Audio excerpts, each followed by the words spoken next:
program. Soccer program, Jamie Clark of the National Championship Men's Soccer Program, the honorary head coaches.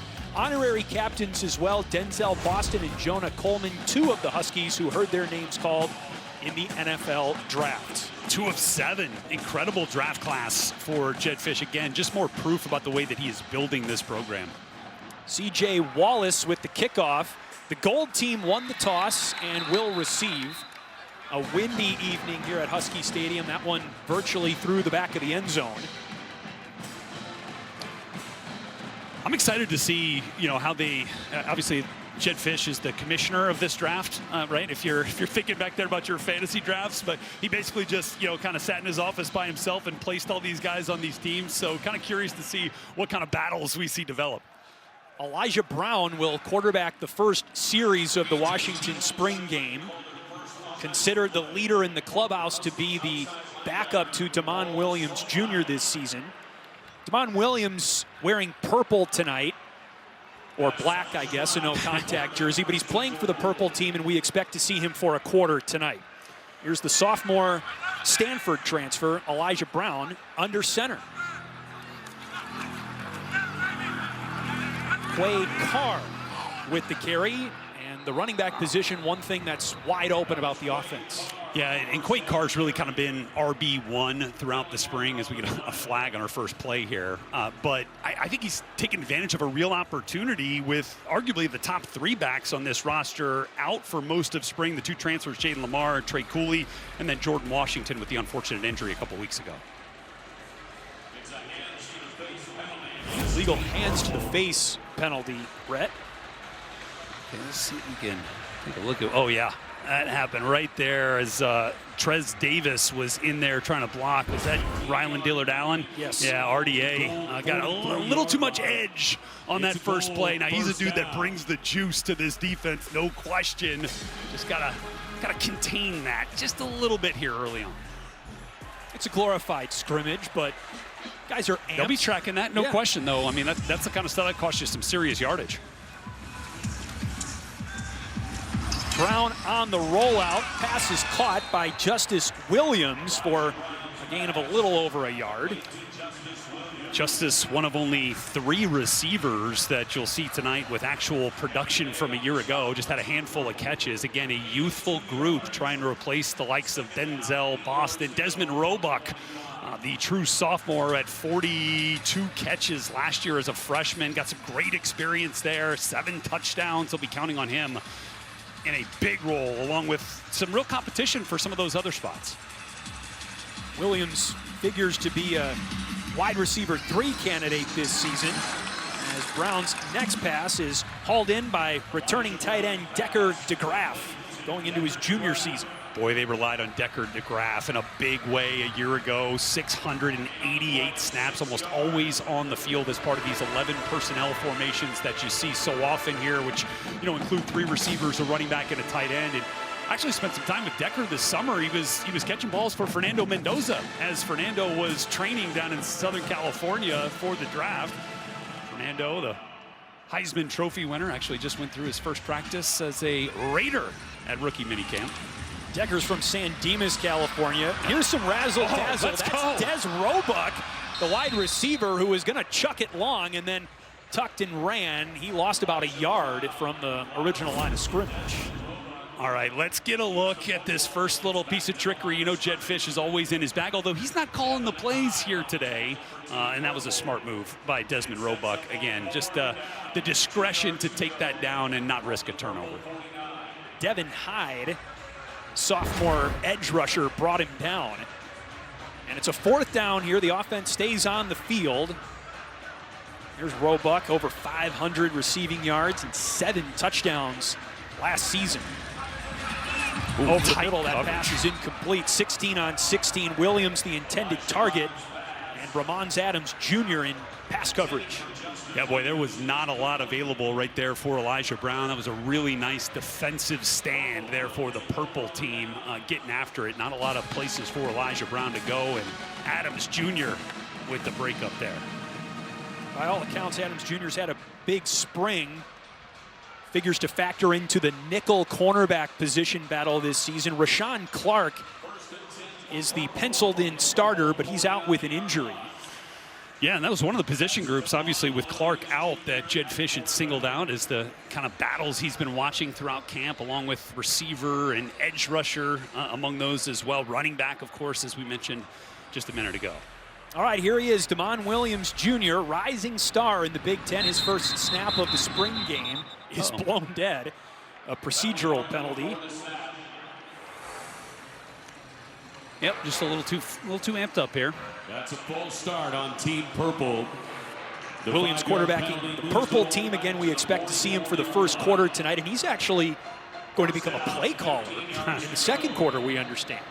Yeah, so, you know, as he goes to the sidelines and usually talks to Coach Fish about what he wants, now he's going to get that from some of these younger quarterbacks, going to be trying to get in his ear like, hey, let's toss one deep, yeah? We'll see if Damon Williams will oblige with some of those requests.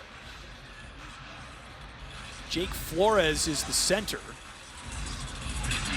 Williams throws to the boundary, and he overshoots Rashid Williams going into his junior season. Boy, Rashid Williams, you know, just 5 catches last year, but I think we could be in for a breakout season here for Rashid Williams. Coach Fish telling us this has been his best spring without question. He is a special player and will certainly factor into that competition, try to get on the field with Desmond Roebuck and company. Williams broke his collarbone against UC Davis early last season. Shut down what he hoped was going to be a promising 2025 campaign.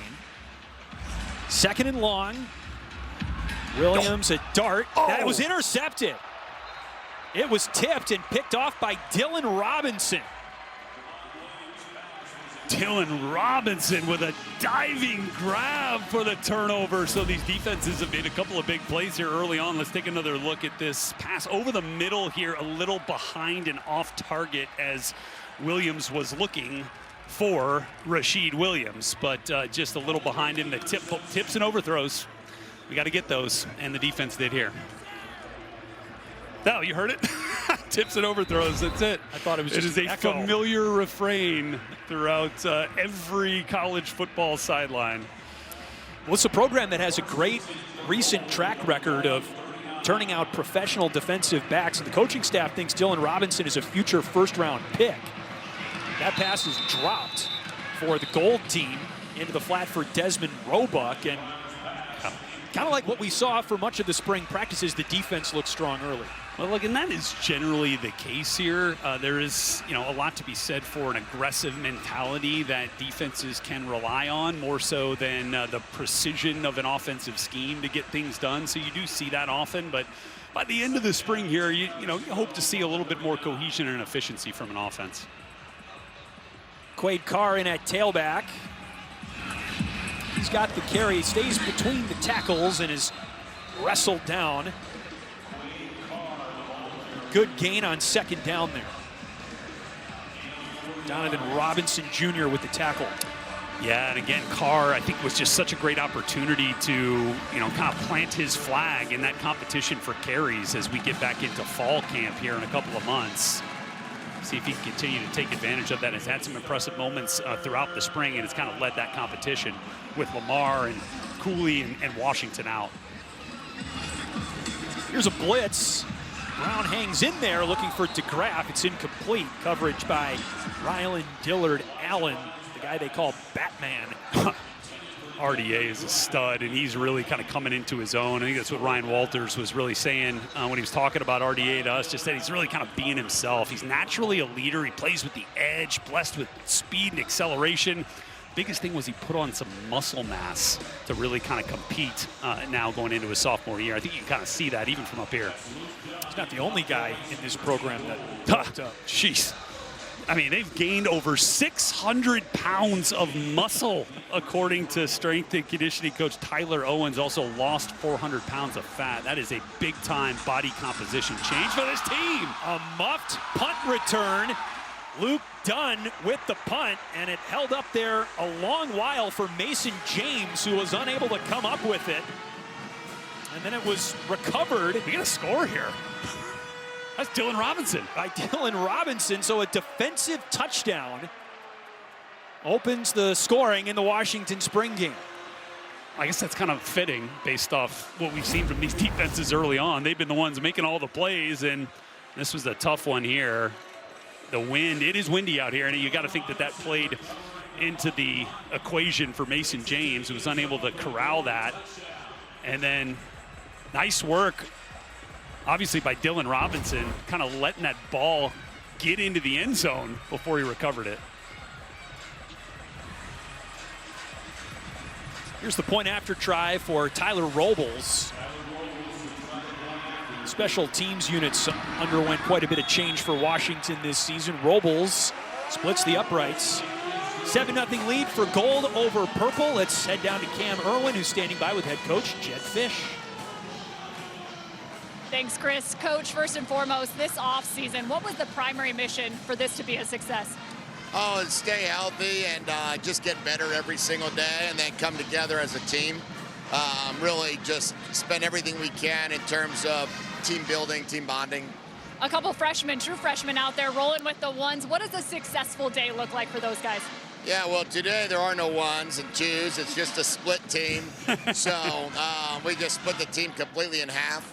So we've got guys all over the place and just trying to fill spots so we can play a game and not do some carnival that some teams are doing.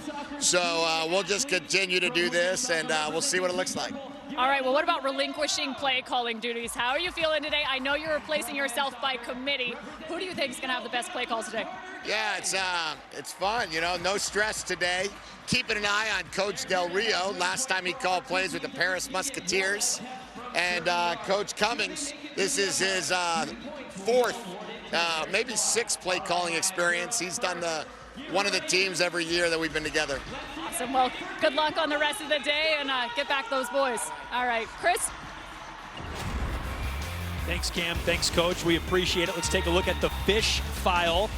He's taken the Huskies to bowl appearances in each of his first 2 seasons, increased his win total from 6 to 9, 24 to 25. That was tied for the second largest leap in the Big Ten. And he's taking over offensive coordinator responsibilities and especially seems to be strengthening his relationship and his communication with quarterback Damon Williams. And with new quarterback coach J.P. Lossman, a first-round pick, knows what it means to get to the league, to develop, and he's going to try to do that, obviously, for Damon Williams, who has that type of potential. You know, look, I do think that motto from Jed Fish of be a pro, you know, it's not just for guys like Denzel Boston and Jonah Coleman a year ago, you know, who were preparing to go to the NFL and are now as 2 of those 7 draft picks, but these true freshmen, like, that's what being a pro is all about. They are learning that, and I thought it was kind of interesting. Cody Green, Coleman Brusa, some of these other guys that we'll see as true freshmen, Brian Bonner, highly touted running back. Coach Fish essentially calls them first-round picks and uses the NFL analogy. Like, if you're a first-round pick in the NFL, you're going to play. And that's why this program sees so many of these true freshmen like John Mills a year ago on so many of those freshman All-American teams. They were brought here to play. That is the expectation. They prepare that way, and that's what they've produced as well. All right, we have a team kick competition going on the field right now featuring student athletes from both the men's and women's soccer team. That's Maya Loud of the women's team kicking for the purple squad. Carter Gay kicking for the gold team. Nice work. That was a 20-yarder from Gay. And the soccer programs, if you don't know, are really, really good here. The women's team went to the Elite Eight. The men's team won the national championship last fall. I wonder what the biggest difference is between kicking a soccer ball and a football. Obviously, the shape is different, but yeah, well, that is definitely how does that big affect one. the mechanics? You know, it is a little bit different. Obviously, you're kicking from a static position, which I guess you do on set pieces in soccer. But, you know, the inside of the foot, man, there is definitely more similarities, I think, than you would imagine. But, I mean, I think we've seen plenty of soccer players kind of make that transition. Obviously, we're seeing plenty of Australians and you know, kind of get into punting and that sort of thing. Like we've seen some real evolution in the specialist game over the last couple of years. There's Jamie Clark, the men's soccer team's head coach, wearing a headset. That's something that soccer coaches typically don't do on the sidelines in their own games, but he's the honorary head coach for the gold team here today. Got to put on a headset, got to play the part. Is there coach-to-player communication today? I mean, I'd love to hear the soccer coach in Damon Williams is here. Any green dots, perhaps? That was X-Ray Alexander on the fair catch on the kick return. 240-pound X-Ray Alexander. All right, sure. Playmaker. I did read an article where, because the kick return position is wide open this season, someone put in a prompt to ChatGPT, who's most likely to return kicks for Washington this season, and the answer came up, X-Ray Alexander. So maybe there's more. There's more to it, no question. LA Bowl MVP, 7 tackles and an interception. He's up to almost 240 pounds. I think he's going to be a real stud for what is probably one of the strengths of this team in that linebacker core, which we'll get into.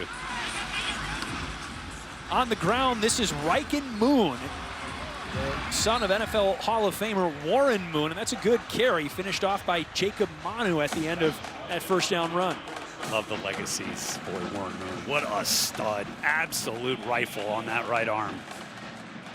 Great to see his son here carrying on the Husky tradition.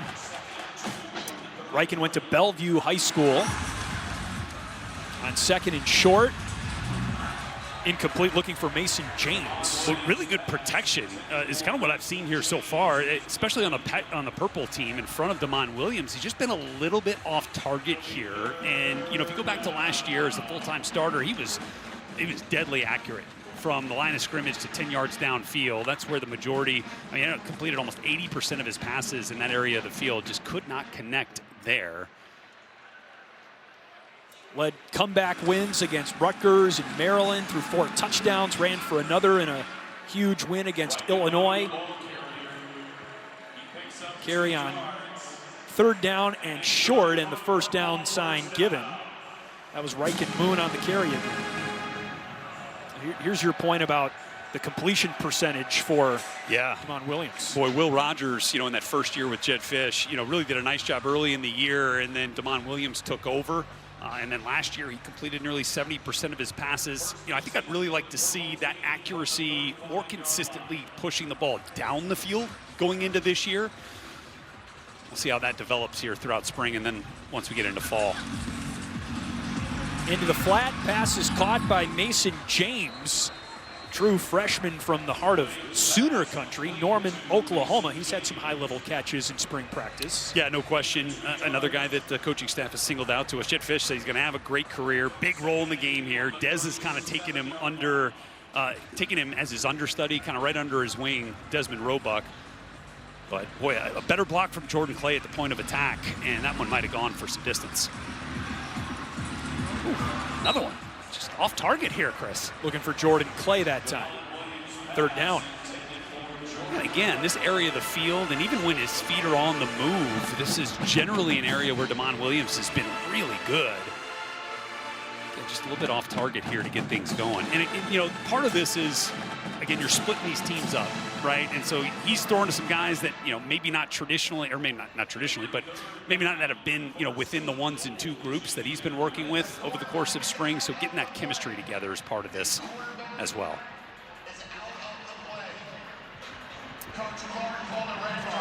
Okay. Oh, let's go, Chris. This is one of the play calling quirks because the soccer coaches are the honorary head coaches for the game today. Each coach has the opportunity to hand out a red card and disqualify a player of their choosing from the game for one play. So the gold team, coached by men's head coach Jamie Clark, has given Damon Williams Jr. a red card. So he has to sit out for this play. Well, it's no quarterback? Like, what are we doing? It's 11 on 10. So Baron Naoni is going to be the QB for this play, the tight end? This is a dream come true. Just a crafty move by Jamie Clark. Oh, a deep shot, too. Let's go. Oh, no, and it's picked off. Intercepted by Paul Mankey Jr. Now, there is a flag on the play. If this play stands, I mean, a coaching stroke of genius by Jamie Clark. Just put him in the Hall of Fame after that. I didn't know that they were going to be able to pick the exact player that they could take out. Like, that is genius. I think we're going to get some PI here down the field. Prince on the call. On offense. So this call stands. That's the second turnover for the purple team. All right, let's see the hand fighting downfield here. I want to credit the confidence of Naoni for going deep with his one shot at QB. Oh yeah, Rashid Williams definitely got a little aggressive there, trying to come back to the football, which then allowed Paul Menke to come up with the picks. This has been a defensive show here, Chris.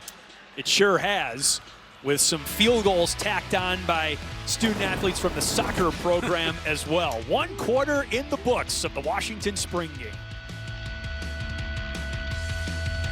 Want a twist on breakfast? Try the new DQ Breakfast Collection, like new Cinnamon Toast Crunch Dip Cone, new Fruity Pebble Shake, and the new Choco Frosted Donut Blizzard Treat. The new Breakfast Collection, here for any time of day, but not for long. Half protection is not enough. Using just an antivirus online is also not enough. Get better protection from online threats. Get NordVPN now. If you feel held back by the weight of financial decisions, we can give you the tools to help you break free. Credit Karma gives you personalized guidance to improve your credit, savings, taxes, and more, so you can find your way to money. Intuit Credit Karma. Karma you can count on. Sell in all the places with Shopify. Online, in person, and across social. And track every cha-ching, all in one place. When it's time to sell everywhere, it's time for Shopify. Start your free trial today.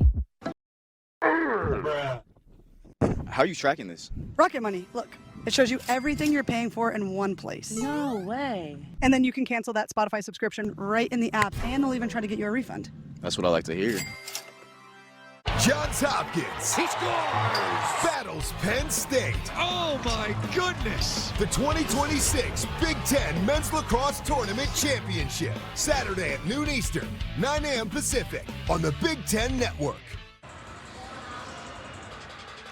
Welcome back to Dogs After Dark, and joining me now is the newest member of the Denver Broncos, former Husky, lifelong Husky, right? Jonah Coleman. Jonah, what's the relief like now that you've been drafted? It's definitely a big relief, and it's just a crazy process. It's draining, emotions are up and down, and you don't really know. Everything's like a big question mark, so just to be able to finally, have that over and ultimately be a Bronco is the best thing in the world. You talk about some question marks. There's some question marks at the running back position. What is your take on the top contenders for the Huskies? Quade Carr, man, he's young, but he grew up fast. And I seen the spark last year when he was just practicing with us. Obviously, we had older, Adam Muhammad and then, me, obviously. So just to be able to see him get his opportunity, and he's been taking full advantage of that. And he's been prepared for his moment, and he's been a leader and grew into a natural leader. He's leading the young guys that came in.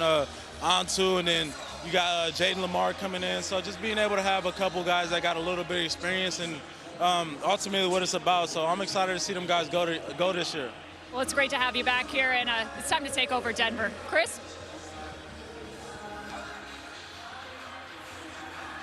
Thank you very much, Cameron and Jonah. Second quarter begins with the gold team on the football. And let's take a look at the Huskies drafted in the 2026 NFL draft. This is your area of expertise. Oh, come on, man. I'm still loving it. The dust may have settled on the 257 picks, but the fact that 7 of them right here coming from the Huskies, I think is a great accomplishment. As I mentioned earlier, just a testament to what Jed Fish is building. Jonah Coleman's going to fit right in that Sean Payton offense in Denver, right there with R.J. Harvey. And J.K. Dobbins. I love the 2 corners getting drafted as well. And then you had some teammates here in Washington. They're going to be teammates with the San Francisco 49ers and Efi Prysock and Carver Willis, both 4th-round picks of the 49ers. This is Ansu Sano on the ground, his second straight carry of this drive. He was upended by Gavin Day, but a big run, another big run, the true freshman from Oregon. Boy, these true freshmen, man, they are going to get opportunities here for Jed Fish. Great vision right there, kind of plugged up in the middle. He bounces it outside, showcases some of that explosiveness, and then makes the defense pay for it right there with the way he finishes the run physically. He's earned the reputation as a punisher. 241 pounds, I'll say. Now here's a nugget for you, Rhett.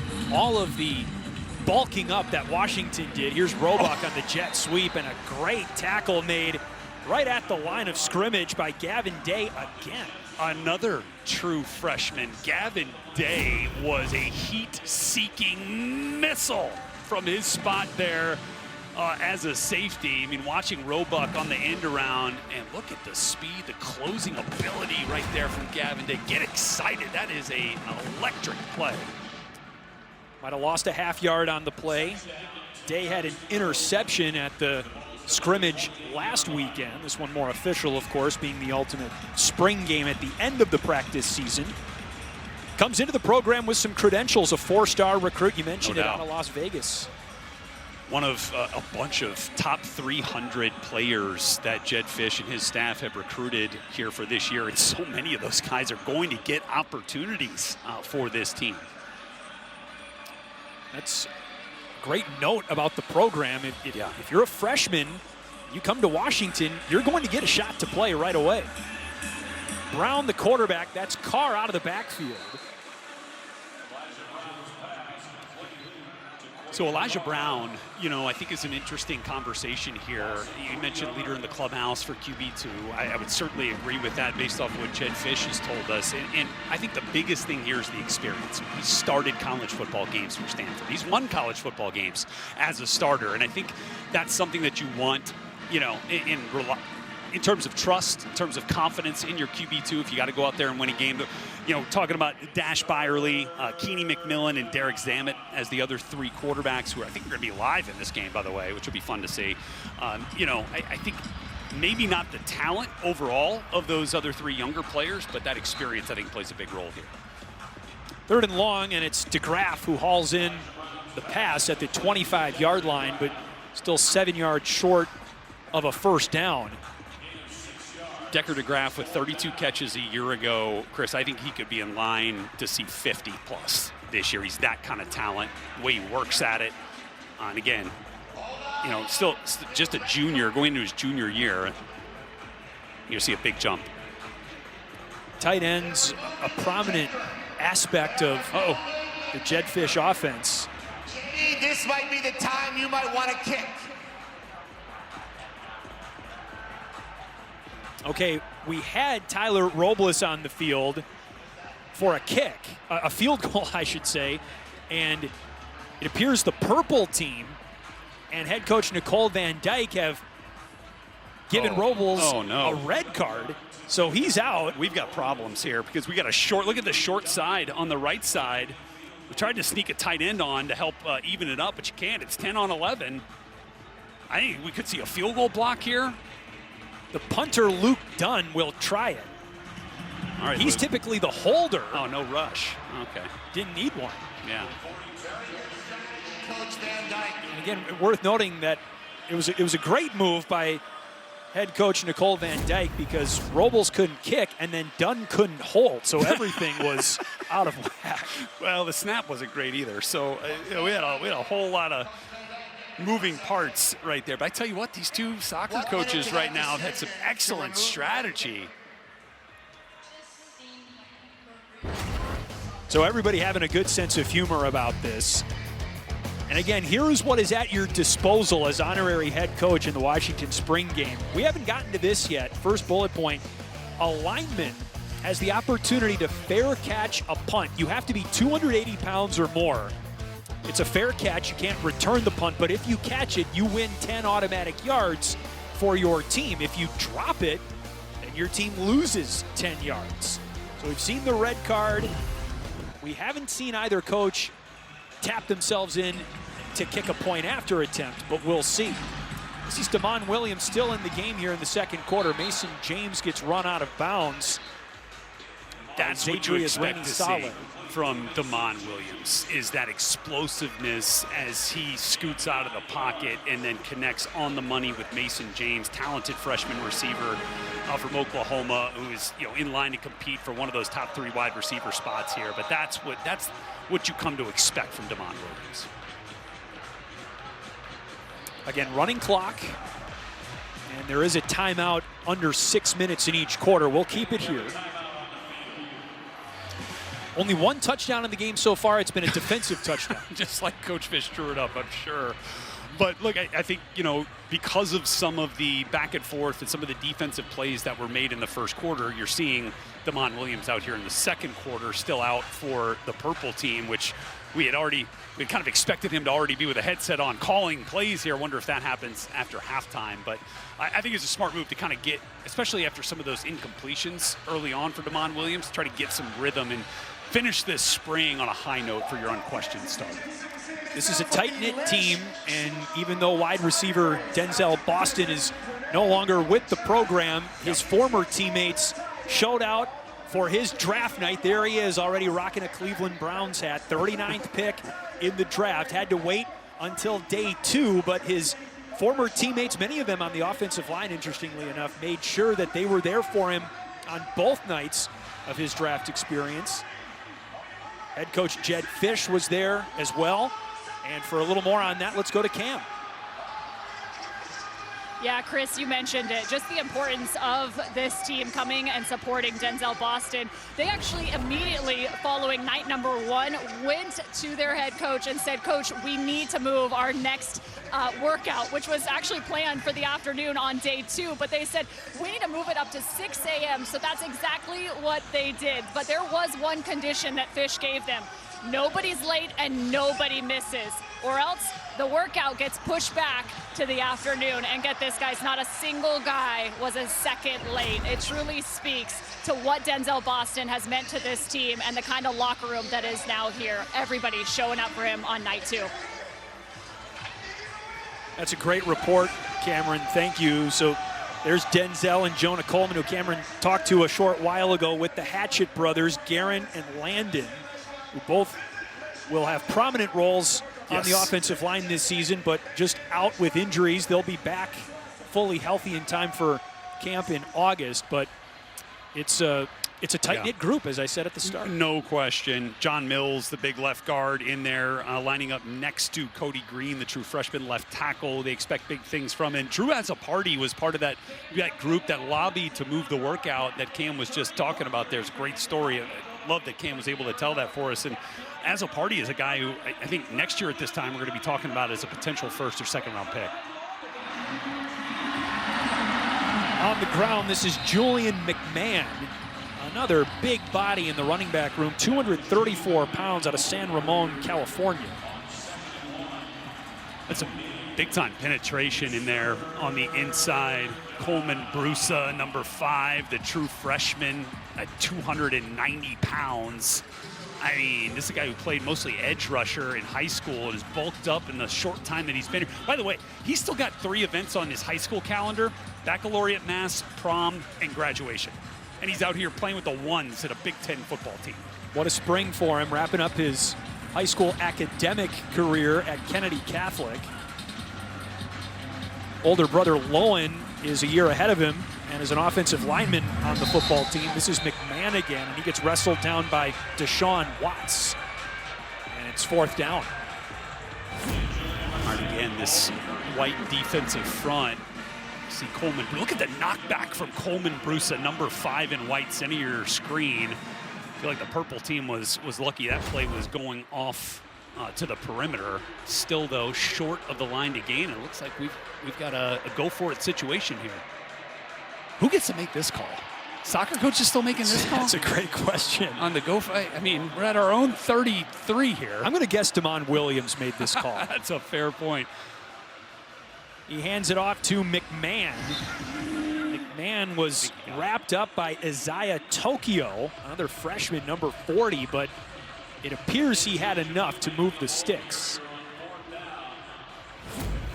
Tokyo, another one of those talented members of that linebacking group. He filled that gap nicely. You saw him read that quickly, come through and get his hands on McMahon just a little bit too late. 1st and 10, Williams. It is hauled in on the boundary by Jordan Clay. Pass caught and a 1st down. That's some trust right there.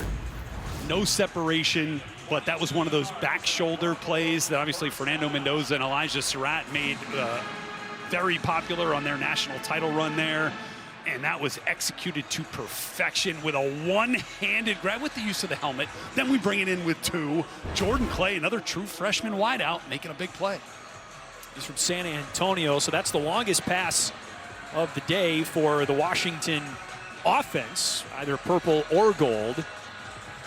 And the ball now at the 43-yard line. Kind of interesting, you look at those true freshman wideouts. I mean, Jedd Fisch going into SEC country and getting 3 of them. Damon Williams. Home run shot.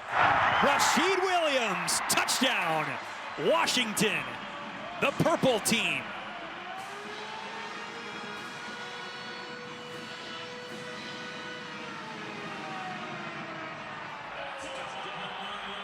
And a souvenir from Damon. Boy, you want to talk about generating some separation. That's what Rasheed Williams did here on this big play action from Damon. Stepping on the toes of the cornerback, Dylan Robinson, and creating separation at the break point, heading to the goalpost, and then bringing it down for 6. Ball was launched. Line, feel me? They saw the run with the run fake, got the safety. So the first offensive touchdown of the spring game for the Huskies comes from the purple team, and QB1 Damon Williams and Rasheed Williams poised for a bounce-back junior campaign after some injuries, broken collarbone specifically as a sophomore. Point after try good from C.J. Wallace. Well, look, I think that's what, Coach Fisch was telling us about when he said just how special Rasheed Williams is. That kind of explosive ability to create separation and allowing basically a 3 or 4 yard box for Damon Williams to drop that in the bucket down the field. That's the type of deep ball accuracy you love to see from Damon Williams as well, and probably why you left him in the game a little bit longer. I noticed also head coach Jedd Fisch, he's kind of become somewhat of an on-field MC. Yeah. He's been interviewing players I like it. after touchdowns for the in-house PA feed. So this has got to be the one off day he has all year. And I think we saw that as he had just finished drafting the teams himself. He just kind of sat back and was really relaxed, talking to us on Wednesday. He was ready to rock and roll, and I think he enjoys this day.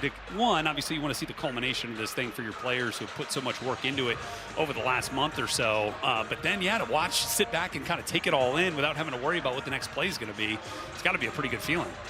Or an anxious one. I think he takes it the other way, though. I think he really enjoys to kind of take the stress away for a bit.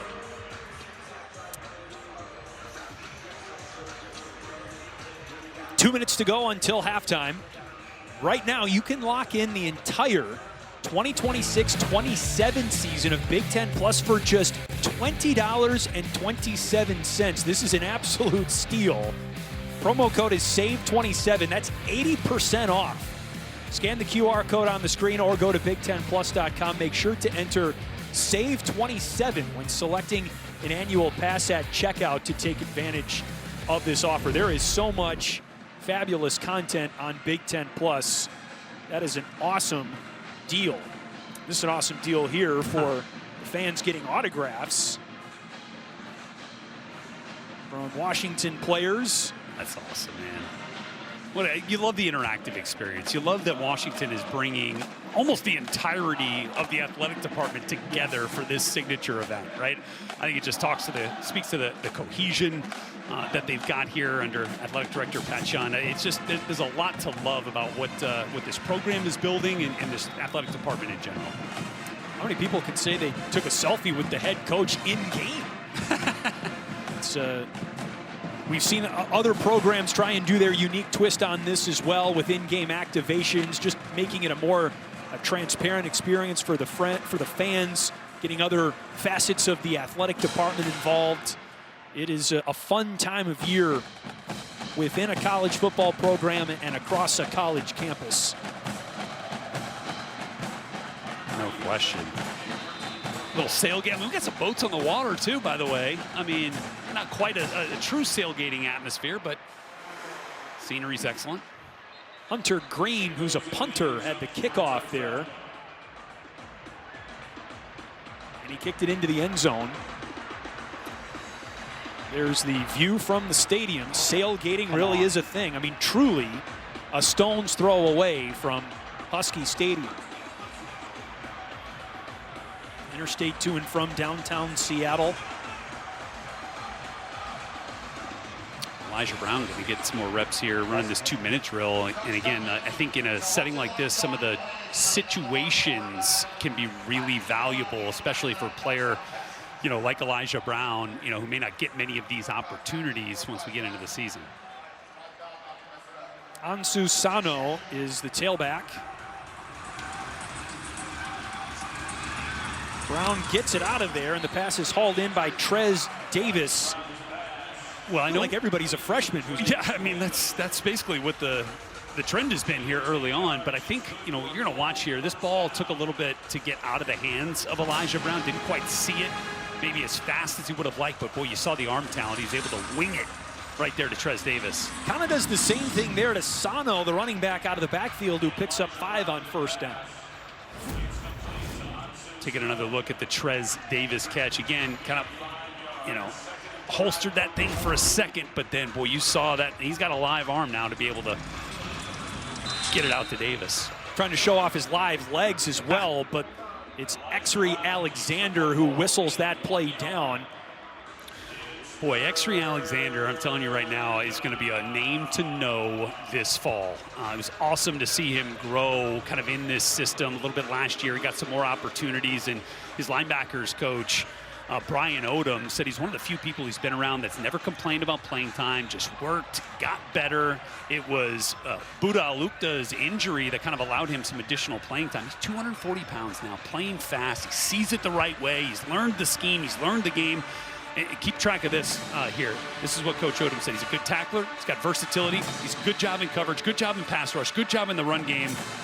I think we checked all the boxes. I can't think of one that you missed. And he came into the offseason with a lot of momentum after being named That's MVP right. of the LA Bowl, that win over Boise State. Well, let's think about this linebacker core now. So Exree Alexander, Jacob Manu comes back fully healthy. By the way, he's supposed to be calling plays here for the defense as well, and we'll see if we can figure out whether he's been on the call, whether he's had the call sheet yet or not. But then you throw in guys like Zadrius Rainey-Saleh, who was questionable coming into this game. Not sure how much we'll really see him.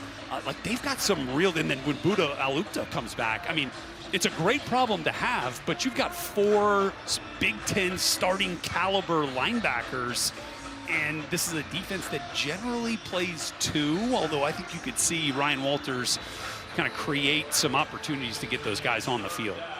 Significant playing experience from the 3 names on the screen there.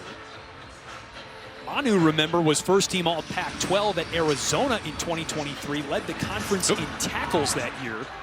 And signals crossed here. Justice Williams, the intended receiver, and Emmanuel Carnley was the cornerback. Yeah, Williams was running the comeback, and Elijah Brown thought he was going to convert that into a goal ball. A little miscommunication there, but that's what spring is for, although that will end the 2-minute drill opportunity. Under 2 minutes, so the clock does stop with under 2 minutes to go, both in this half and, of course, the fourth quarter.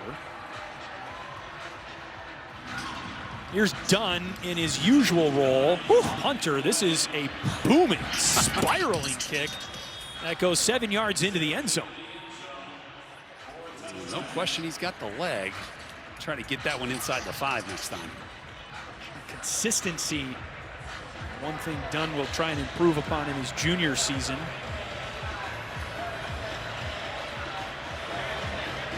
Yeah, averaged just about 40 yards a punt a year ago.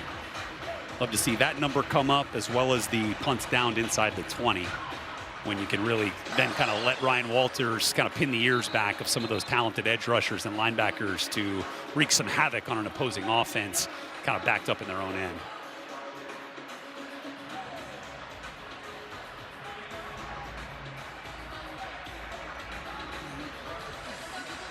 You're going to keep Demond in here? Do we have a new quarterback? I don't see a black jersey. I think I see Keeney McMillan. Here we go. Treston McMillan. He goes by Keeney. and wearing a purple jersey, so he is live for contact.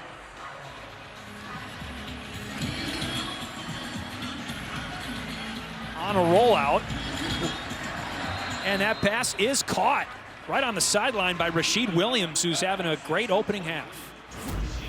No question, and I think you see the skill set right here of Keeney McMillan, the mobility to get out of the pocket, and then that accuracy on the run can be such a valuable weapon for an offense. And on the money right there to Rashid Williams. I think, you know, Keeney McMillan is I think a fan favorite. I think he's a guy that a lot of folks would want to see challenge for that number 2 quarterback position, and more plays like that, he'll have that opportunity.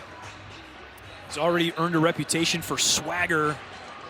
From Hawaii, it's through the hands and incomplete. His intended receiver there. Yeah, Deji Ajosi's got to come up with that one for sure. That is a catchable ball. That was an on-target pass from Keeney McMillan, who has looked locked in here in the final seconds of this first half. Got to come up and make that catch for your quarterback. Well, to the point of his swagger, reports indicated that McMillan was getting in shoving matches with defensive linemen after plays, all just in the heat of combat, of course, nothing. Is that Devin over the Hyde? top. I think that was a little bit scrappy in that final scrimmage. There, you love to see the edge, you know, on both sides of it, but obviously you got to temper that down. Here's a blitz on second down, and McMillan throws it away. Yeah, again, look, I think for a young player right there, that's an important play too. Even though it ends up as an incompletion, you're under duress. You're able to get out of the pocket where you can then just throw it away. You get the ball above the line, you know, past the line of scrimmage and live to play another down.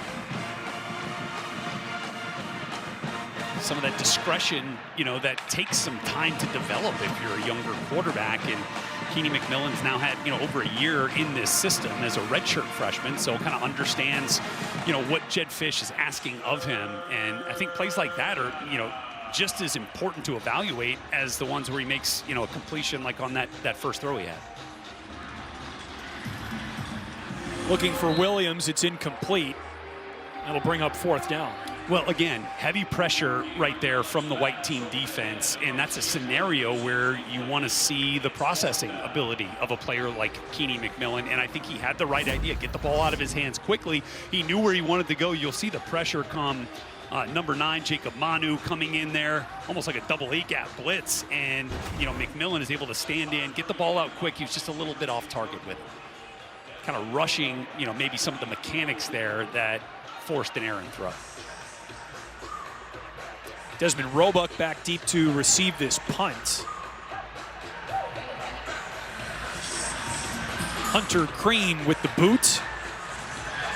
Roebuck, who's under the 280-pound limit for a bonus 10 yards. Just a hair. It's about 100 pounds. About 100 pounds. Makes the fair catch. Secure the punt. Secure the punt. Secure the punt. 3 priorities for punt return. Give our team the football. Anything else is a bonus.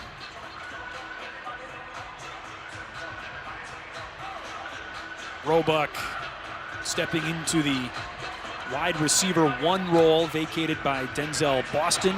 No doubt. And is it?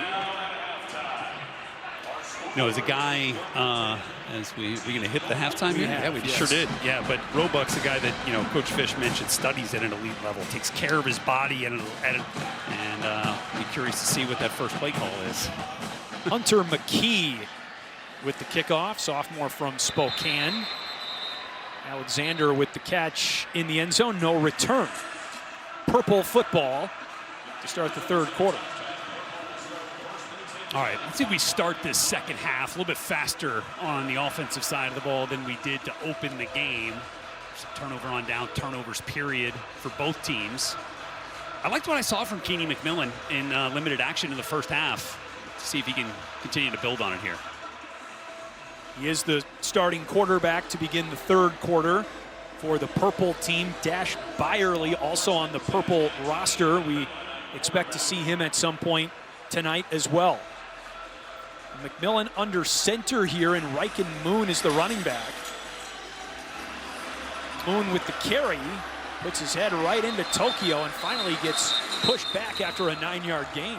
How about Damon going to the run game early on here? I think they'll get some points from his head coach, Jed Fish, when they go back and evaluate the play calls here.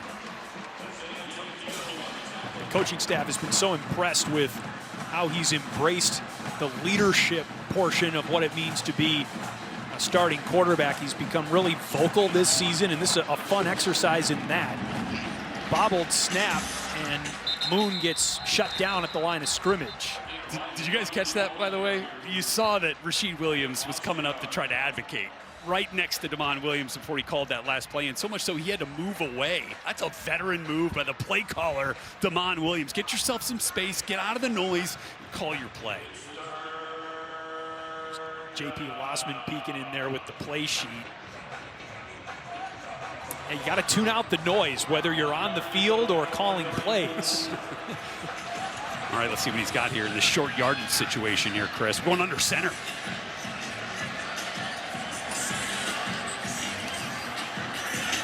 Oh, McMillan in trouble and sacked by freshman Ramzak Fruin.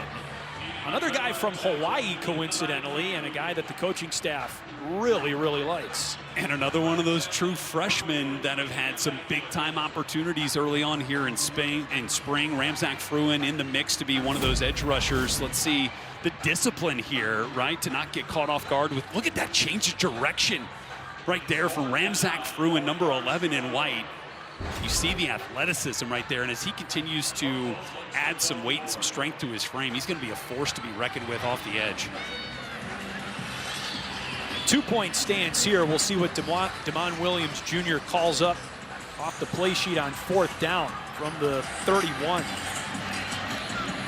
McMillan picks up the first down with his legs. He was tripped up by Zadrius Rainey-Saleh. But a broken play, and McMillan extends it with his legs. Well, and that certainly felt a little bit like Damon Williams, didn't it? With some of those skills, that mobility. I didn't like what he saw. 4th down, go make a play with your legs and extend this drive for your team. Nice tackle, though, from behind by Rainey-Saleh. McMillan is eligible for contact, remember. It's hit on the backside, and that one's incomplete. Intended target, Asa Thompson. Boy, Deshaun Watts, all 315 pounds of him, got right to Keeney McMillan. But again, I've been impressed with the freshman standing in under the face. He's faced some pressure now, and that was another one of those opportunities to get that ball out of his hands, even though it did go incomplete. But you kind of like the processing that you've seen so far from Keeney McMillan. Oh, did they call roughing there? They called a personal foul, 15-yard penalty, yes. So let's take a look. Oh, that one didn't seem to strike. Oh, was it PI? It was pass interference, PI. yes. Okay, gotcha. Yeah, Sorry I was looking delay, at the quarterback. yes. Yeah. So a pass interference penalty moves the ball 15 yards into goal territory at the 43.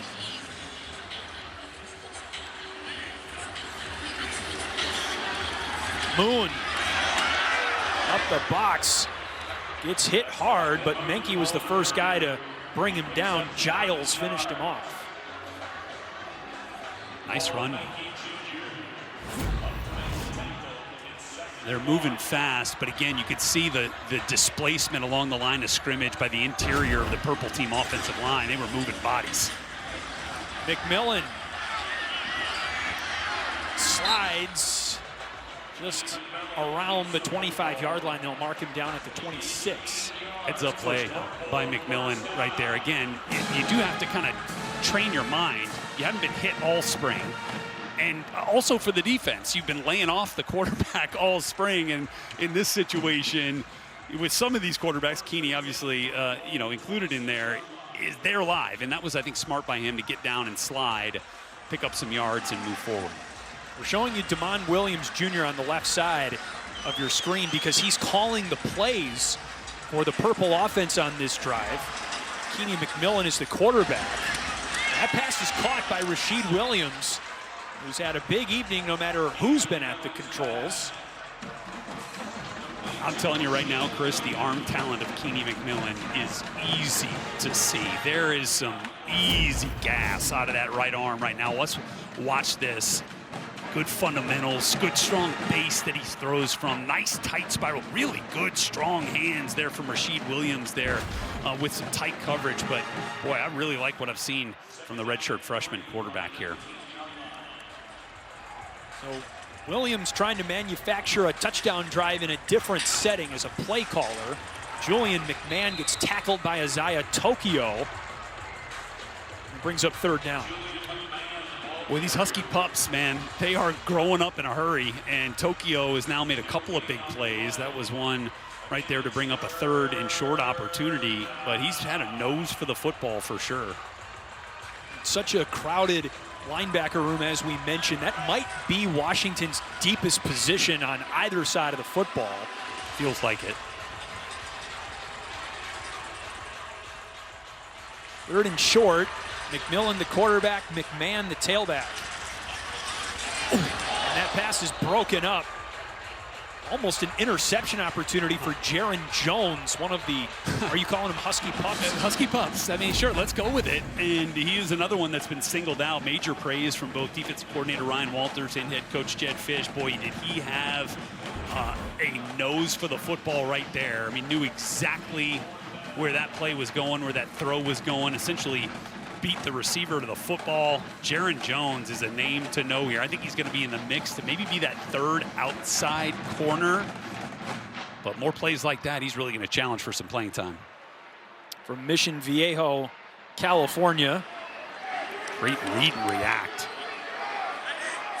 This is a 4th down. McMillan, 1st down, and he lowers the shoulder and challenges Kasani Giles at the end of that run. I don't like to see that as much, but he had already had the 1st down. You know, maybe opt for finesse over physicality at the end of a run if I'm a quarterback, but I appreciate the edge that he plays with. Ooh. He's listed at serious contact. 213, but he's not a large man in terms of stature, 5'11". No, I mean, he's really quite similar to Damon Williams. I don't know that they look all that different in terms of the way that they're built and framed. But let's keep in mind here, as you see on the left side of your screen, this has been a really well-orchestrated drive by offensive coordinator play caller Damon Williams. In his play calling debut here at the Washington Spring Game. Purple team trying to punch it in here. It's 1st and goal. Exree Alexander is in the game, a fullback. McMahon brought down at the 1.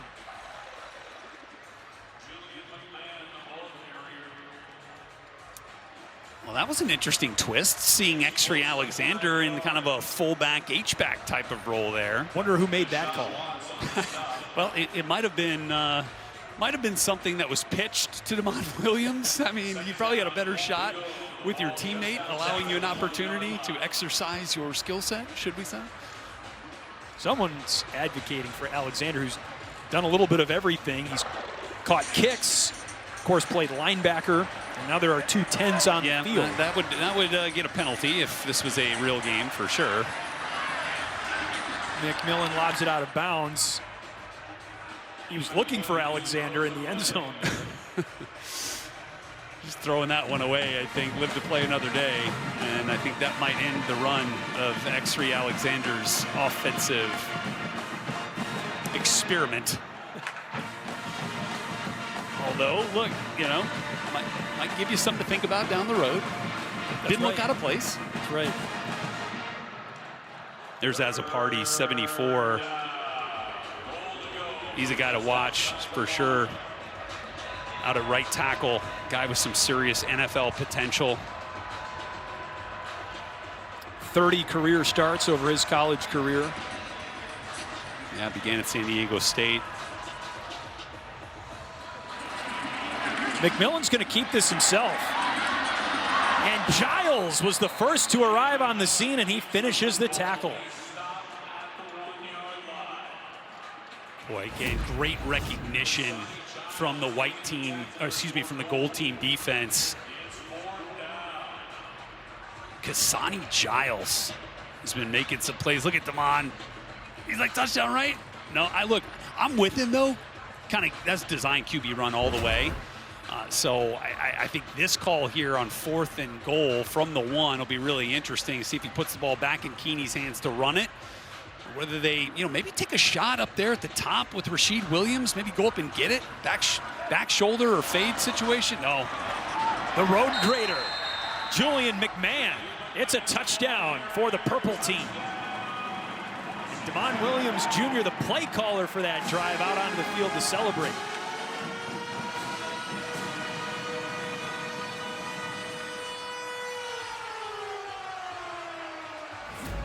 There you go. Play it safe, Damon Williams. Give it to the guy who's got a nose for the end zone. And despite the fact that Isaiah Tokyo made a nice play to get through the line of scrimmage and get his hands on McMahon, McMahon's 235 pounds, just too much to bring down before the ball crossed the plane, and purple goes back on top. What do we got here? This is for double points if one of the head coaches decides to kick a field goal or extra point. It's Nicole Van Dyke, the 2025 Big Ten Coach of the Year. Led the women's soccer team to we're going to clear it. We're going to clear it. We're going to give her a free opportunity here. No rush. She's like, hey, everybody, settle down. Settle down. Oh, no, she is pumping him up. I thought she was trying to keep the noise down. No, she wants it. It's a 21-yard try. It's long enough, and it's good. Nicole Van Dyke of the Elite Eight Washington women's soccer team picks up 4 points for the purple team at the end of that touchdown drive. A few extra steps, but I mean, that was a thing of, that's essentially a 2-point conversion. Or no, did they give her? It's a quadruple point conversion. They gave him 4 on that one. Wow. Yeah, great strategy from Coach Van Dyke, both with the red card and now calling her own number. Damon Williams calling the plays.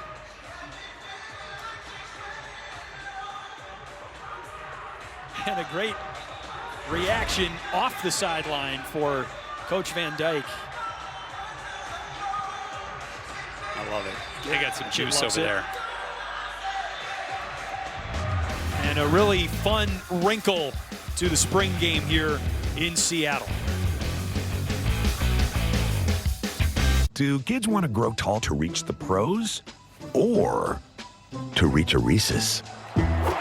Some might say that is an unfair advantage. But I say everything happens for a Reese's. Half protection is not enough. Using just an antivirus online is also not enough. Get better protection from online threats. Get NordVPN now. When shopping for personal loans, bait and switch rates can be deceiving. Count on Intuit Credit Karma to show you more accurate rates with clear terms. No smoke, no mirrors. Download the app to get started. You know you make me wanna. Too cute. My shop is officially live. Oh my God, I got one. You know you make me wanna.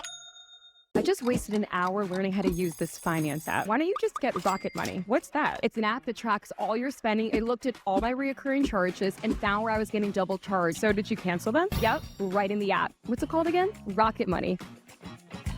We're Mizuho. Sound familiar? If you don't know us yet, you should. Supporting the biotech that could cure aging. Mizuho is there. Championing clean energy in Hawaii. We were there too, helping lead the charge on that electric vehicle IPO. Also us. So if you're making your next big move, now you know our name. Mizuho Americas, a name worth knowing. When you fire up Big Ten Plus, you get more. More live games. Are you kidding me? More stories. Unstoppable. More must-see highlights. Download the Big Ten Plus app today. It's always game on. Start of the fourth quarter, and during the break, Cameron Irwin caught up with Washington center Landon Hatchett. Landon, it's a different perspective right now for you this spring, recovering from a wrist injury. Just how different is it in terms of giving back to your team? Yeah, I mean, it's been different because you're not out there competing with them, but, you know, you're able to take advantage of the opportunity in different ways, just helping along young guys. Obviously, Jake Flores has filled in, taking a lot of reps this spring, and he's been doing an awesome job watching him grow as a player. You know, and just trying to up myself as a leader and continue to improve myself as a player even when I'm not playing. All right, your team purple, you just saw Nicole Van Dyke kick the extra. Are you happy with the result? Very happy, very happy. She's doing great things for our team. She even had the red card earlier that took away the kicker, which provided extra points for us. So she's been awesome so far. All right, well, you are no longer the only brother and brother duo on the Husky roster. The Coleman-Brusa brothers, any words of advice for those guys? They're going to be facing off on the line of scrimmage.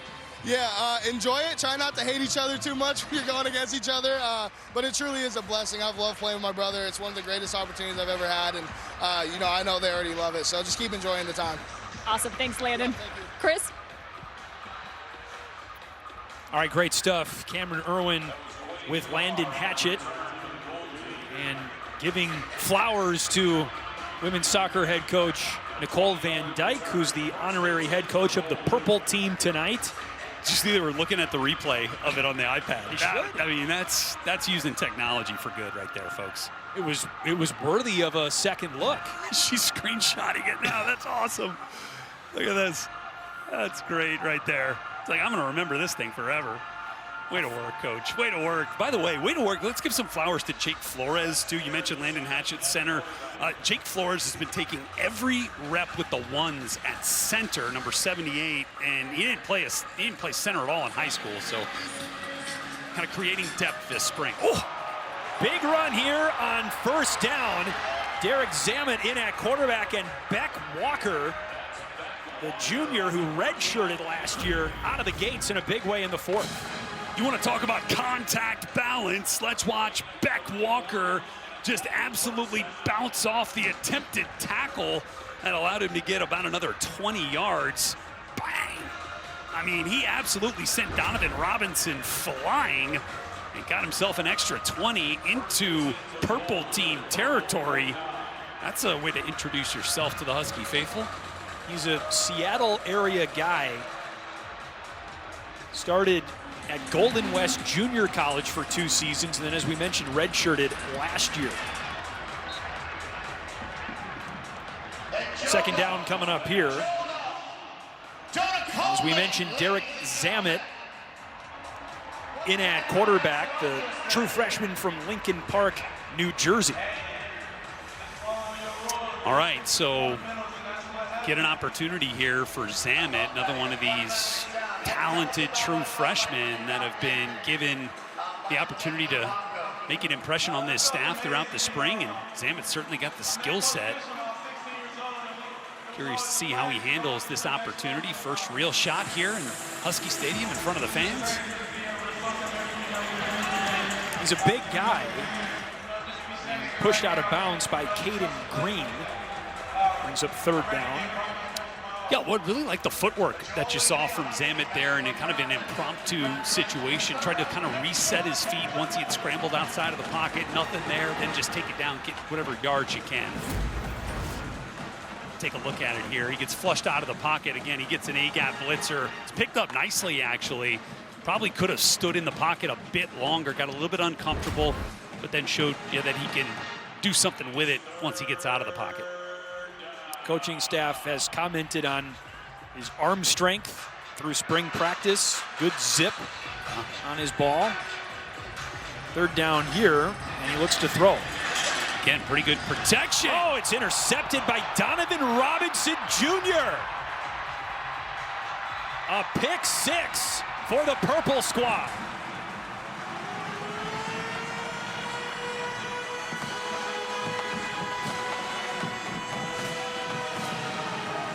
Boy, Donovan Robinson Jr., a redshirt freshman. Again, another one of these young Husky pups that has really started to make a name for himself throughout the spring. Coach Walters called him a pleasant surprise. And what I love is the resiliency. He was the guy that took the business end of Beck Walker's first carry and then bounces right back. Look at the closing speed from Robinson right there to catch up to that throw, make the ball skills to make the pick, speed then to run it in for the pick six. That's a big-time play for a young player. Beck Walker, the intended receiver, had that ball first. And Robinson ripped it right out of there and took it all the way back for a touchdown. Boy, I mean, maybe it's 5-6 different linebackers now that could really compete and challenge for playing time for Coach Brian Odom, who Ryan Walters did single out, is a guy that's kind of responsible for the growth and development of some of these players. Has done a fantastic job kind of creating some really good problems for Coach Walters to get these guys on the field. C.J. Wallace for the point after try.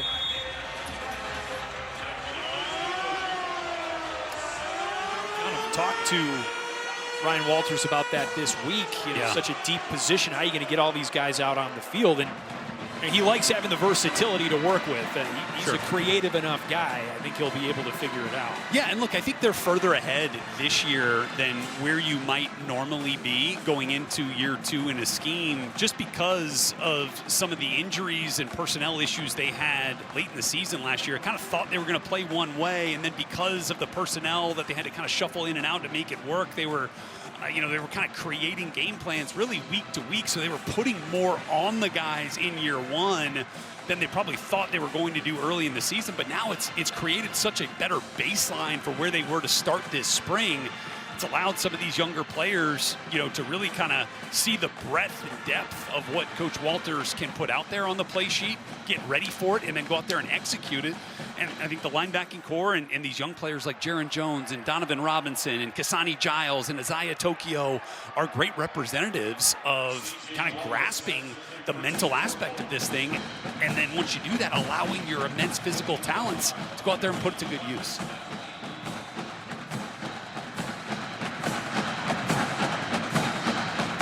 Wallace, who just hit the point after try, out for the kickoff. Freshman from Manhattan Beach, California, Quade Carr with the fair catch. The Big Show delivers highlights, post-game interviews, and complete analysis. It's coming up next on the Big Ten Network and the Fox Sports app. Still a little bit early to truly call it Dogs After Dark. I mean, we did have some rain a minute ago. Yes. Just kind of popped up out of nowhere. But the fans have stuck around. They know what that's all about here, right? No strangers to a little precipitation, but it is a beautiful skyline right now. The horizon is gorgeous. Great setting, or the greatest setting. That's what it says on the sideline. Yes, it does. I'm not going to argue. They do have an argument. UCLA, though, I mean, the Rose Bowl, that's pretty darn good. Yeah. Sun sets behind the San Gabriels. Come on. On first down, Zamet in at quarterback and Ansu Sano with the carry. Now, I wanted to tell you this, Rhett. He's a guy who actually slimmed down a little bit. Mention all the guys who are bulking up, putting on pounds. They asked Sanu to drop 5 or 10. Well, same goes for John Mills, the stud guard who started 11 games as a true freshman. He got down, Chris, to 330 pounds. He got down? He got down to 330 pounds and still feels really good and really strong with where he's at. You know how he did it? He had to cut out the Charleston chews and the gummy bears and a little bit of fast food. But look, as a Charleston chew aficionado myself, that's a difficult thing to deal with. And so great commitment. He singled out the nutrition staff and the strength staff that's really worked with him to kind of hone in on taking care of his body. But that's part of what, Coach Fish goes back to, being a pro, taking care of your body like a pro, allow you to be in a position to be one. Zamet with some real estate. First down run for the quarterback. And look, I think, you see the skill set here. Take the green grass that's given to you, especially when you got, you're live for contact. Taking another look. see the gap kind of opens up there as the edge rushers got a little deep behind where Zamet was setting up, and he took advantage of that green grass in front of him. So, like speaking of real estate, I think about the Washington Huskies, in the landscape of where the college football playoff contenders lie in this Big Ten. And I think they're right there on the edge, maybe second tier. If we're talking about, Oregon, Ohio State, and Indiana as that top tier. Washington's knocking on the door here, Chris. I think they're going to be in contention. If they win 10 games, now look, we mentioned the end of the season stretch is going to be tough with Indiana and Oregon consecutively to close it out, but I think they got an opportunity. Well, that's the feeling around this program heading into the fall for sure. Damon Williams Jr. will play a big role in just how far the Huskies go this season. He's standing by on the sideline with Cameron Irwin. All right, guys, it's time to lock in. I've got Damon and Denzel. First and foremost, you're calling plays. How happy are you with your performance in that? Yeah, pretty happy, especially with the clock management. Just trying to put my team on top. Shout out to Kenny for giving me those fourth downs. Sometimes you got to leave it in your quarterback's hands. I love it. And Denzel, congratulations heading off to the Cleveland Browns from being a dog to now the dog pound. Just what kind of mentality you want to bring to Cleveland? Sorry, can you say one? What kind of mentality do you want to bring to Cleveland? Oh yeah, just a hard-nosed mentality. Go in there, put my head down and work. Just go score some touchdowns and go have a great time. Now, there's been so much conversation just around your leadership and heading into 2026, especially your vocality. What do you have to keep in mind as you prepare to lead this team once more? Yeah, I think continuing to build the off-the-field connections, it just continues to make the on-the-field connections even more strong, especially with the O-line and, a lot of the skill positions, just being able to know them on a deeper level and then be able to talk to them like that on the field. You start to understand how you can talk to certain people, and I think that's a big part of leadership. And Denzel, I know the second night of the draft, your guys showed backup for you. What did it mean to have them come back, even changing a workout to be there to support you? Yeah, it's great to have that family that I have back over here at UW. Being able to have my guy Damon, being able to have all my linemen and my other fellow receivers with me, it just reminds you of that love and those connections that you built over the time that you were here, and it was just a great time. You guys talk about the connection. Well, 2026 is soon to be excitable, just on the horizon. How high is the ceiling for the Huskies? I think extremely high, as long as we do what we got to do. And, I think it's going to be up to us, where we can go. And it's up to us how much work we put in over the summer to get as good as we can. Awesome. Thanks for joining me, you guys. Appreciate it. Chris? Thanks, Cameron. From the dogs to the dog pound. That's great. I love that. For Denzel Boston, actually, they actually took back-to-back receivers. Took a receiver in the first round, Casey Conception, and then ended up with Boston in the second. Great get. And you know what? It's kind of interesting to see the torch kind of being handed down in this receiver room. Denzel Boston was a guy that really grew up under, players like Rome Odunze and Jalen McMillan and Jalen Polk and really kind of learned while they were in the spotlight. And now, Boston had an opportunity last year to really kind of groom these young players like Desmond Roebuck. And, another one who we're not seeing tonight in Chris Lawson, but we saw plenty of a year ago. And so I think that part of the tutelage there from young players to the old players and on down has been really impressive within this program. Wow, what a throw by Derek Zamet on fourth down. It was almost caught by Trez Davis, but nothing about that was easy. It was caught at the end, just out of bounds. But, yeah, look at the way he kind of flips his hip and gets square downfield. That ball was actually even tipped a little bit by Elias Johnson. Great cut. Look, he still has the ball, just sliding out of bounds, unfortunately. Ran out of room. But terrific effort from Zamet. That was a fourth down, so the purple team takes over on downs with the ball near midfield at about the purple 45. I was kind of hoping we could influence a play call with Damon. I think Damon's given up play calling now, but, Well, come on. What would it have been? Well, you know what? He did actually call one out during spring. He was like, this is what it sounds like. Bonsai right, Patriot bullseye. Bonsai right, Patriot bullseye on two. That would be mine. That's what he mentioned at kind of example of a Jetfish play call. Maybe that was the one he scored on to Rasheed Williams. Entirely possible. Bonsai right, Patriot bullseye. Let's call this up on the old two box. As we mentioned, the Twilight Sprints are underway. The annual tradition the night before the Windermere Cup, which will be held for the 40th year tomorrow. Started as a local event to kind of celebrate the arrival of spring, kick off the boating season here in Seattle, became an international rowing event in 1987. That tradition has carried on since. The Twilight Sprints, if you poke your head out of the stadium or walk to the end of one of the concourses, you can see it happening. And you can also see it happening live on Big Ten Plus. Our colleague here at Big Ten Network, Caroline Hendershot, was a rower of the year in the Big Ten for Michigan, so she could probably give us some pointers on what's going on there ahead of the Windermere Cup. Talk about a team sport. Yeah. Gotta be in sync with everyone on the boat. Literally pulling your weight.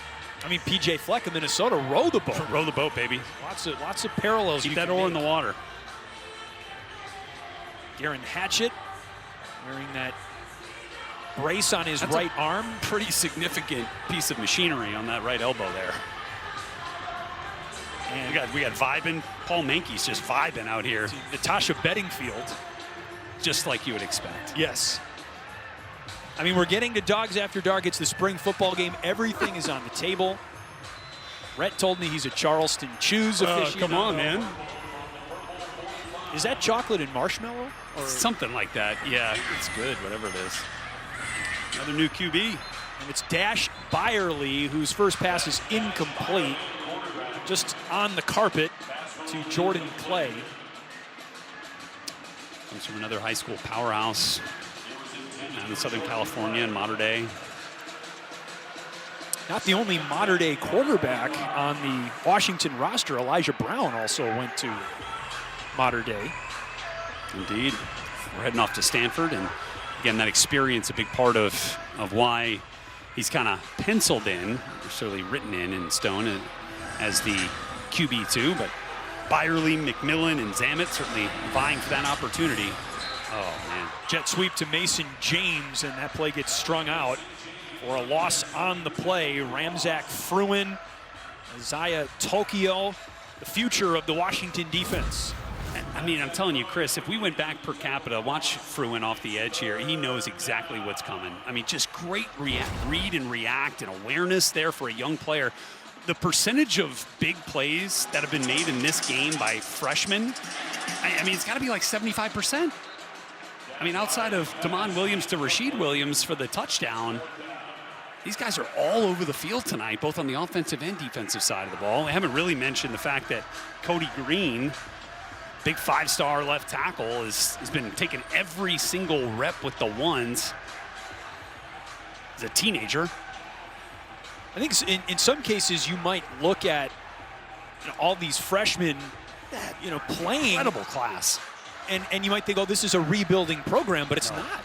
Well, not when again you recruit them like first-round picks, and again to quote Jed Fish, in the NFL, first-round picks play. And there's a money factor too now in the NIL world. If you're going to spend some money on some high price on some highly touted true freshmen, you're going to expect them to kind of earn it, and that's what they're doing here. Tokyo hits Byerly at the end of that run. That was on 4th down, and Byerly did not get the first down. Gold team takes over. Yeah, taking a look, Byerly tried to kind of get guys moving off to the edge with the, what a hit from Tokyo. Boy, he packs a punch. And then you had Victor Sanchez-Hernandez coming to clean it up right there, but Tokyo has been flying around tonight. Tokyo Drift right now. Tokio. That's how he spells his last name. It has been fast. It has been, okay, I'm just. Has it been furious as well? I'm just going to let that one go.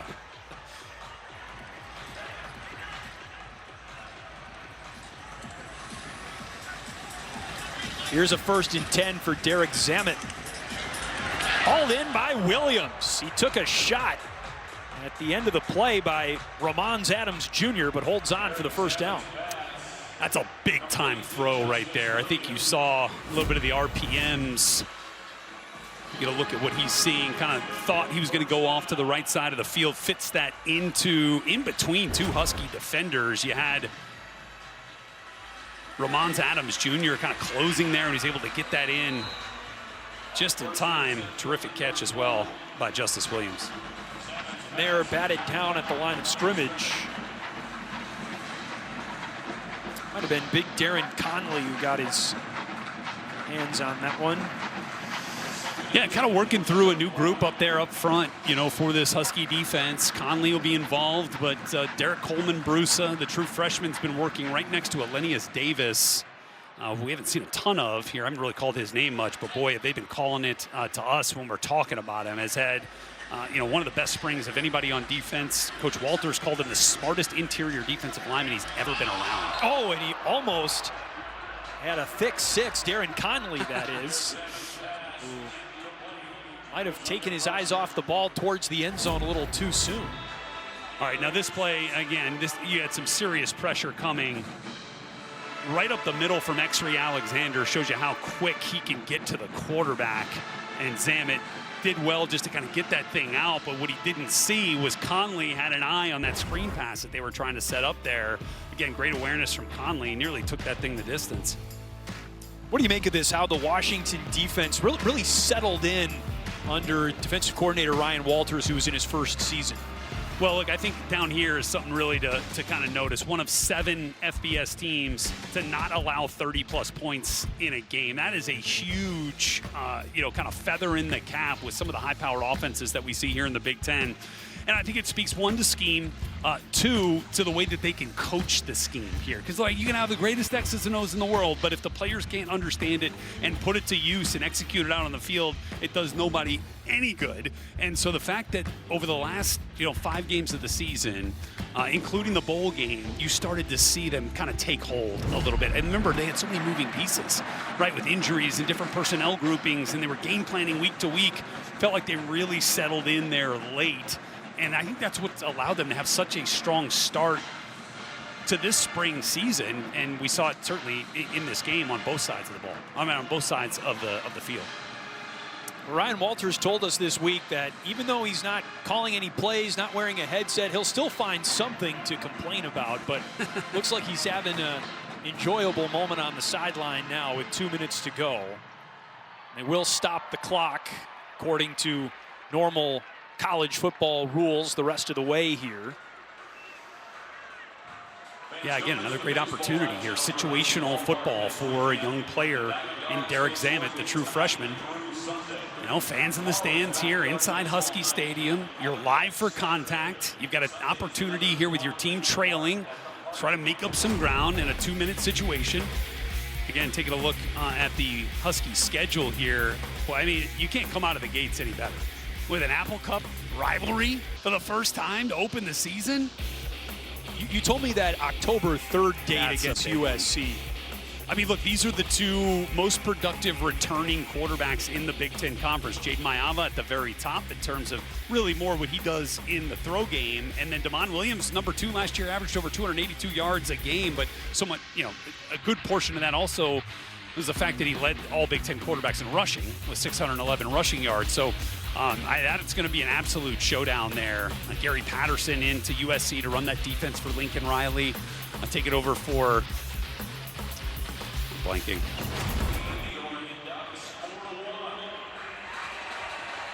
We'll get it, but yeah. Danton Lynn, excuse me. Jeez, Danton Lynn off at Penn State now. But that defense at USC showed some serious, you know, improvement the last couple of years, and now we'll see where Gary Patterson can take it. But we know that Lincoln's going to throw the ball. We know they're going to have productive offense, and I think that'll be a really good opportunity for Washington to make a statement.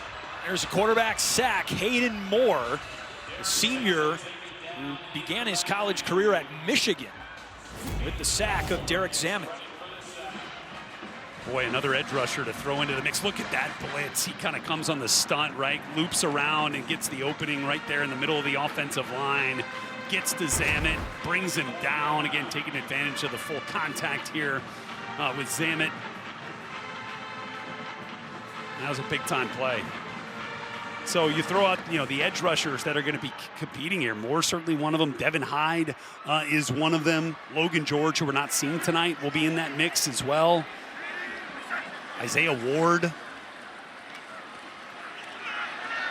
And Alinius Davis is going to get credit for the sack. Now we call his name. He was live for contact. Would have liked to let him see him play that thing out, but you still want to take care of the quarterbacks. I get it.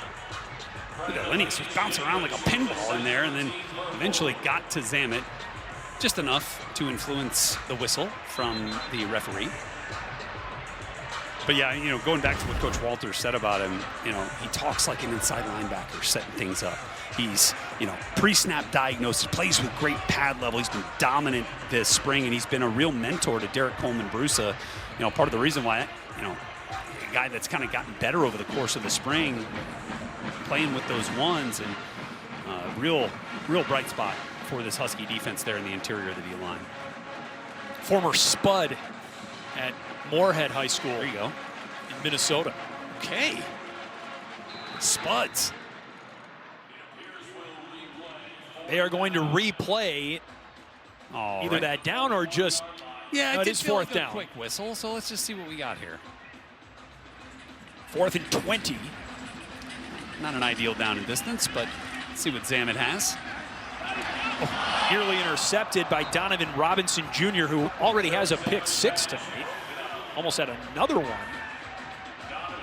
Yeah, it's getting late here for the gold team, but let's take a look at how Zamet saw this unfolding over the middle of the field. I saw exactly what he was looking at. He saw the crosser right there from Trez Davis, did not have an eye or a bead on Donovan Robinson, who was reading the eyes of Zamet. Again, that's a young quarterback. Again, you'd like to kind of work Robinson off that spot in order to create that window for Trez Davis over the middle of the field. Just wasn't able to do that, and that's something that'll come with time. Manipulate the eyes of the defenders. Purple team takes over. Dash Byerly in at quarterback. And personnel running out onto the field for the gold team. Byerly chucks it long. Incomplete. Looking for Deji Ajosi. A little bit of hand fighting down there, a little bit of contact. Elijah Durr, another true freshman from Southern California. Yeah, you got to be careful there as you either celebrate or gesture in the direction of an opposing player. That could draw a flag. Got to be careful there.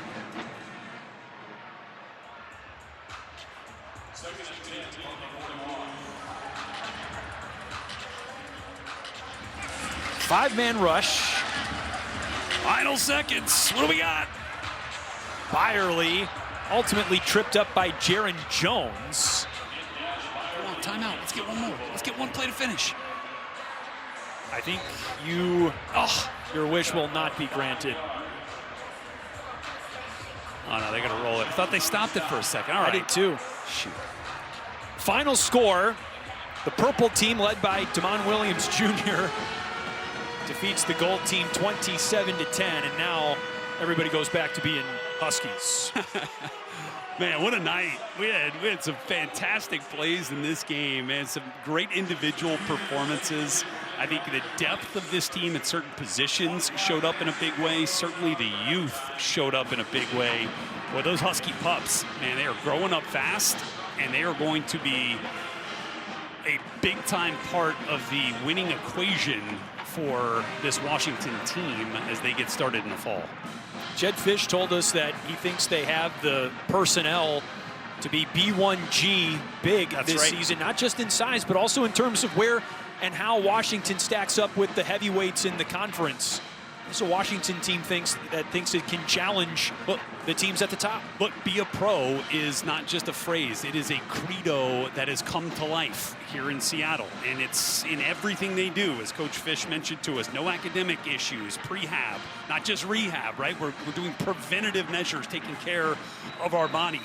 showing up early, watching extra tape, great energy, no excuses, practice fast and hard. Everything we do then also with love, which is what you're seeing now for all of these guys that were on opposite sidelines tonight, now sharing the same locker room and the same midfield speech, excuse me, from Coach Jed Fish. We saw the honorary head coaches a moment ago. Again, Jamie Clark for the men's team, Nicole Van Dyke for the women's team. Coach Van Dyke might have gotten a Gatorade shower as being the winning head coach. What we're also going to get, steak and lobster. Glizzies on the losing side as well. You a glizzy guy? I'm not, but okay. You're a bratwurst guy? I'm a bratwurst guy. Okay, yeah, fair enough. So am I. But so it's hot dogs, a.k.a. glizzies, for the gold team. Steak and lobster for the purple. That's incentive if I've ever heard of it. Well, at least they get glizzies. Yes. Better than nothing. Yes. You can doctor up a hot dog. I mean, you're a Chicago guy, right? You can go Chicago style on that thing? Anything but ketchup. Okay. Is it a sandwich, though? Questions we need answers to, folks. Steak and lobster, the meal of now is it champions. Right? I would love to know if it's tonight, or is that the post-game meal? That'd be a great way to kind of end the spring season. It'd be tough, right, to see your teammates. You know, it's like how they have all the champagne ready in the locker room. But you got to have team unity here. You got to bring everybody together. You can't let resentment fester. Something tells me there's going to be some steak and lobster filtered throughout both squads tonight. Somewhere. Let's check in with Cameron Irwin, who's standing by with Washington head coach on Saturdays in the fall, Jed Fish. All right, Coach, we finished up the spring practice. So much of this becomes the finale. How are you feeling with 2026 just around the corner? Yeah, I'm excited. We got away, healthy tonight. That's the ultimate goal of the spring game. It seems like the fans had fun. We had a great turnout. Continue to build our turnout up each year we've been here. And I'm just glad we were able to get the game done and stay healthy and have fun. How about the performance from Nicole Van Dyke, Team Purple taking away the win? What was the conversation like with her? I hear some lobster was on the line. Yeah, it was an amazing win by her, and I think she's 2-0, once as a captain and once as a head coach for our team. Coach Clark needs some work, I think, but a great win. We wound up getting her drenched. It looks like she got the Gatorade bat, rightfully so, for another great win. And the return of Denzel and Jonah, just what does it mean to have them right here on campus and supporting your team? Yeah, I mean, it's awesome. And we had over 200 alumni here this weekend, and we had a huge event last night, which was fun. But to have Denzel and Jonah, they're family. They've been a part of this program. Jonah for 4 years, Denzel for the last 2, and just really appreciative of those guys. All right, well, great work, and congratulations on finishing up the spring. Chris? Thank you. Thank you, Coach. This is a great time of year, especially here in Seattle, but we are really excited for the fall. That'll do it for now. We'll send it to the guys in the studio for the